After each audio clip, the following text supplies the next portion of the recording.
Welcome back my YouTube channel sociology life study.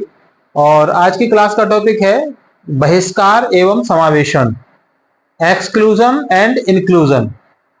तो प्रिय विद्यार्थियों, जो आपकी मेन एग्जाम होगी आपको पता है कि उसमें एमसीक्यू टाइप क्वेश्चन ही आएंगे।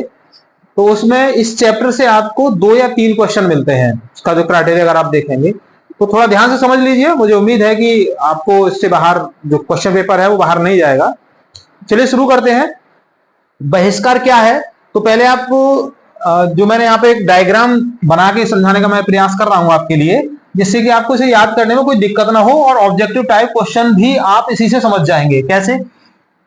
एक्सक्लूजन क्या है? एक्सक्लूजन को एक शब्द बहिष्कार जो उसका हिंदी में है, इसको एक शब्द और इस्तेमाल किया जाता है अपवर्जन। मल्टीपल चॉइस क्वेश्चन में आपसे पूछा जा सकता है कि अपवर्जन किसका पर्याय है, समावेशन का, बहिष्कार का या समथिंग। इसकी जगह 2 शब्द आपको और भी दिए जा सकते हैं। तो ध्यान रखिए, अपवर्जन भी बहिष्कार का ही एक रूप है, जिसको इंग्लिश में आप एक्सक्लूजन कहते हैं। एक्सक्लूजन क्या है या बहिष्कार क्या है? एक्सक्लूजन एक प्रक्रिया है। कैसी प्रक्रिया है? वह प्रक्रिया जिसमें कुछ व्यक्ति या व्यक्ति समूह अपने समाज या समुदाय में, जो उनका समाज है जहां वो रहते हैं या वो समुदाय है जिसमें वो रहते हैं, आर्थिक क्रियाओं या सामाजिक संबंधों, चाहे वो आर्थिक क्रियाएं हो रही है कोई या सामाजिक संबंध है, उन सभी में अपने को उपेक्षित महसूस करते हैं। अपने को एकदम उपेक्षित महसूस करते हैं। मतलब उनको क्या लगता है? उनको ये लगता है कि वो इसके लायक नहीं है। उनके अंदर ये भावना बैठ जाती है कि वो इसके लिए नहीं बने हैं। अर्थात मैं आपको बता दूं, ये जो प्रक्रिया है ये खास करके दलित और बैकवर्ड क्लासेस के लिए है। इसके अंदर वही लोग आते हैं, दलित और बैकवर्ड क्लासेस। मतलब किसी भी समाज में जब कोई भी एक वर्ग अपने को उपेक्षित महसूस करता है, और क्यों करता है? क्योंकि एक प्रक्रिया के तहत ऐसे नियम बनाए जाते हैं, ऐसे कुछ रूल्स बनाए दिए जाते हैं कि वो रूल इन व्यक्तियों को समाज की मूलधारा से बाहर कर देते हैं। तो आप ध्यान रखिए, एक्सक्लूजन क्या है? एक प्रक्रिया है जिसमें कुछ व्यक्ति या कोई व्यक्ति समूह अपने समाज या समुदाय में आर्थिक क्रियाओं या सामाजिक संबंधों में उपेक्षित महसूस करता है। वो समाज में चाहे वो आर्थिक क्रियाएं हो रही हैं या सामाजिक संबंध है, उनमें वो अपने को उपेक्षित महसूस करता है, अपने को अलग महसूस करता है, अपने को समाज से कटा हुआ महसूस करता है, या वो ये समझता है कि वो निम्न जाति का है, वो पिछड़ी जाति का है, वो बैकवर्ड है, वो ये काम को नहीं कर सकता, वो ये काम नहीं कर पाएगा।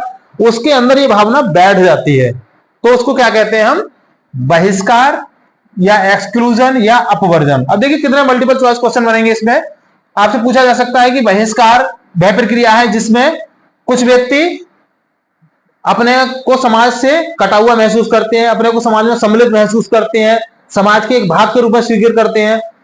ठीक है। दूसरा यह भी बन जाता है कि बहिष्कार वह प्रक्रिया है जिसका संबंध आर्थिक क्रियाओं से है ना, या सामाजिक संबंधों से है, या इनमें सभी से है। एक क्वेश्चन ये भी बनता है कि बहिष्कार वह प्रक्रिया है जिसमें कोई भी व्यक्ति या व्यक्ति समूह अपने को उपेक्षित महसूस करता है, अपने को उस समाज का एक भाग के रूप में स्वीकार करता है, वो अपने को उस समाज में सम्मिलित के रूप में स्वीकार करता है। तो ऐसे बहुत सारे क्वेश्चन इस पर बन जाते हैं।